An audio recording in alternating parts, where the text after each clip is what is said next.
And because of this, he hired a private music teacher from another city to coach Bukumi on improving her voice and singing properly. He did not want Darasimi to know about this, so he rented a small service apartment in the outskirts of town for the music teacher, and where Bukumi had to go to 4 times a week for the music lesson.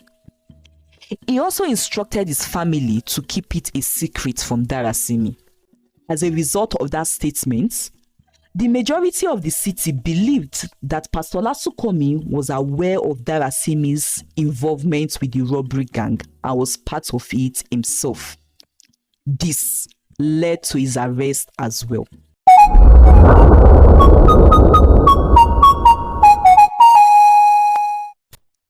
Pastor Lasukomi, a middle-aged man in his mid-50s, is the assistant senior pastor of the Our Good Shepherd's Church. Pastor Lasukomi started becoming very popular and even more popular than the senior pastor of his church because the senior pastor and founder was already advancing in age and was quite old. He was no longer so physically fit to do strenuous activities, so when the Our Good Shepherd's Church started gaining the attention of the media, majorly because of its charitable deeds in the society, the senior pastor would send Pastor Lasukomi to represent him in most of the interviews requested by the different media houses. Pastor Lasukomi was a man of great charisma and eloquence. This was evident in the way he spoke and intelligently responded to every question in the interviews. Pastor Lasukomi was also known for his preaching of absolute holiness to God. He never hesitated to show his displeasure for sin and immoral behavior, especially his displeasure for wayward youths. At every time in church and even in all his interviews, Pastor Lasukomi would always say, "The duty of a parent and every elder is to strictly ensure that their children, wards, and every youth around them must never go wayward. Any parent or elder who allows their children or a youth around them to turn wayward, that elder or parent should consider his entire existence a waste before God and Trinity." And so, it is with this that Pastor Lasukomi and his wife, commonly addressed by members of their church as Deaconess Mrs. Lasukomi, handled their children with absolute strictness. Pastor Lasukomi and his wife were blessed with 2 children, a son and a daughter, who are both above 21 years of age and are young adults. Their son, Oluwatobiloba, referred to as Tobiloba as a short form of his full name, is the church's keyboardist, whilst their daughter, Oluwabukumi, who is the older of the children, is in the church choir. Bukumi and Tobiloba seem to be doing okay and well in the eyes of their parents until their cousin Oluwadarasimi came to live with them. Oluwadarasimi is Pastor Olasukomi's niece. She is his late older brother's daughter. Darasimi's father was a deacon in a small church in their hometown before his death. 2 years after her father's death, Darasimi moved to Lagos, Nigeria in search of a better job and life. That was when she started living in Pastor Lasukomi's house. Darasimi was a gifted singer, so she joined the church choir just like Bukumi. However, she was exceptionally talented. Whenever she led the praise and worship sessions, it was as though one of the heavenly cherubim and seraphim had descended to sing. Every worship session Darasimi led was so mind-blowing that everyone in the church wanted her to always be the one to lead praise and worship. Any service day, especially Sunday services, that the choir director chose a different person to lead, he was sure to get a reprimand from the senior pastor and other elders of the church. Now, it is not just in the choir that Darasimi thrived. Darasimi was also known as a prayer warrior and tagged a prayer machine. The leaders and elders of the church discovered that Darasimi could pray so well one day when the youths of the church had a meeting after the main church service. Darasimi was asked to lead them in a short prayer at the end of the meeting, and she prayed with power, speaking in powerful tongues. The leaders and elders of the church, who were still around and were also having a meeting in the pastor's conference room, came out and were blown away and amazed.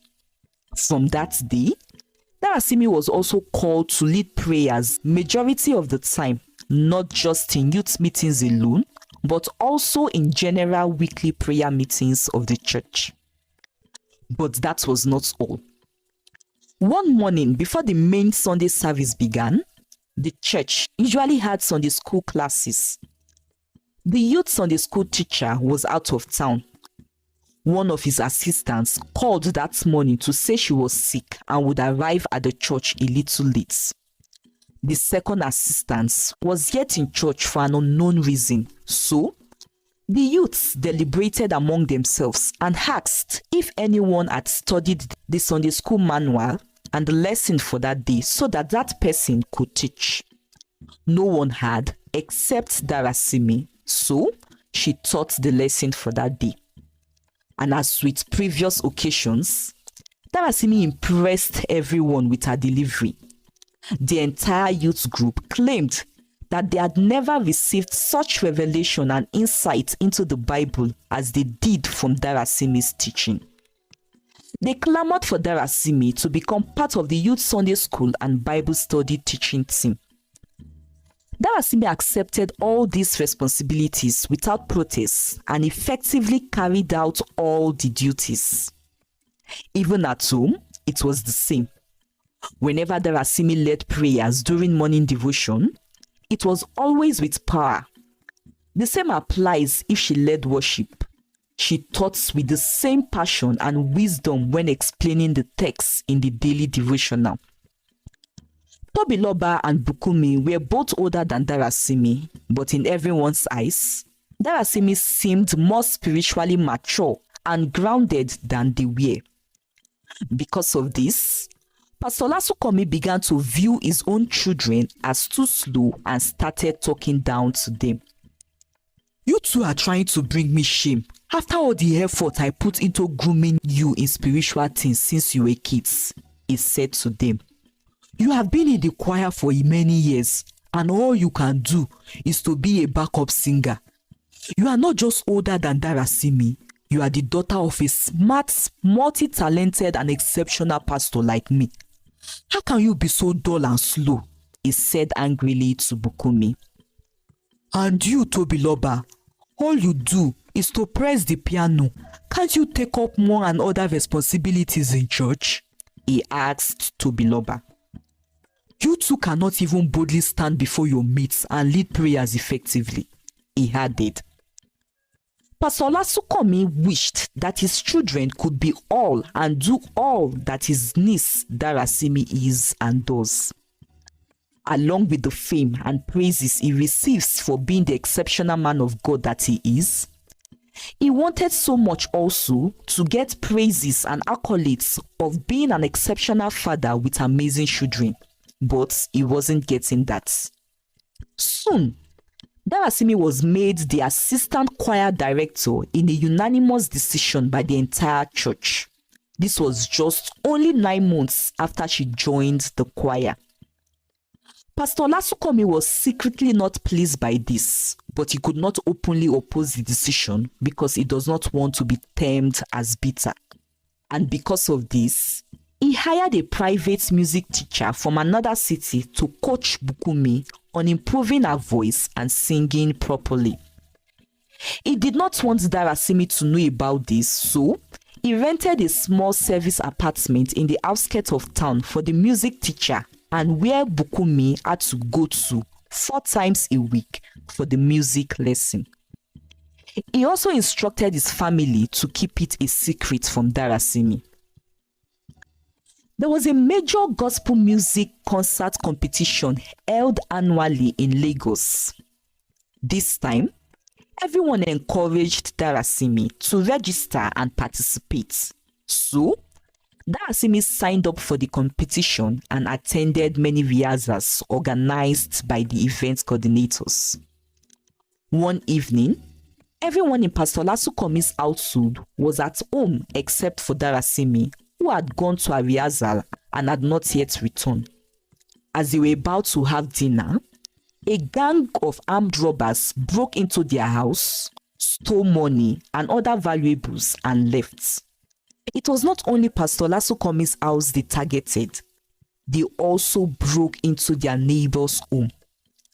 The following week, the same gang struck again, this time robbing 2 other houses in the same estates, but not Pastor Lasukomi's or his neighbor's house. The week after, this same gang robbed houses on the next streets. Meanwhile, Mrs. Olasukomi found out one day that Bukumi was pregnant. Bukumi had been raped by the music teacher her father had hired. She tried to explain to her parents, who would not listen to her excuse but faulted her for being too cold and not spirit-filled enough for the music teacher to have taken advantage of her. According to Pastor Lasukomi, if you are as hot and on fire like Darasimi, if you had started blasting in hot tongues when he started touching you, he would have been scared to get closer to you. You are such a disgrace, and I am ashamed to be associated with you as your father, Pastor Lasukomi said to Bukumi. Well, the final round of the music concert competition came, and Darasimi emerged the winner. During her thank you speech, as she was being crowned and awarded, she mentioned and thanked her uncle, Pastor Lasukomi, calling him a role model and major support system. Pastor Lasukomi was proud by this. Now that is a daughter, he said in his heart, beaming with smiles. However, he thought almost immediately, if only Darasimi were my biological child and not my niece. And this made his smile fade away. In his next interview, the interviewer asked about Darasimi. One question concerned what Darasimi had said during her thank you speech, that after God, Pastor Olasukomi was the reason for her successful Christian journey, and that he is the one who inspired her to know and love God. Pastor Olasukomi replied with his usual slogan, "The duty of a parent and every elder is to strictly ensure that their children, wards, and every youth around them never go wayward. Any parent or elder who allows their children or a youth around them to turn wayward should consider their entire existence a waste before God and the Trinity. I do not only say it, but I practice what I say. I am happy that I held Darasimi's hand and guided her into the godly and successful woman she is today. All the qualities you see in her today, and even more that you will see in her in the future, I am proud to say that by God's grace, I led her through these paths," Pastor Olasukomi said, subtly boasting, but felt a pang of guilt, knowing that he wasn't really the one that led Darasimi to Christ or had shaped her into what she had become, because obviously she did not grow up with him, and it was her father who was responsible majorly for her upbringing. But if saying this would give weight to what I always quote and help other parents teach their children and the youths around to walk in a godly path, then it does no harm, Pastor Olasukomi said in his heart, trying to justify his lie and boast. The interviewer then asked another question. This time, it was about his daughter Bukumi. They mentioned hearing rumors that Bukumi was pregnant and that they want to hear the truth from him.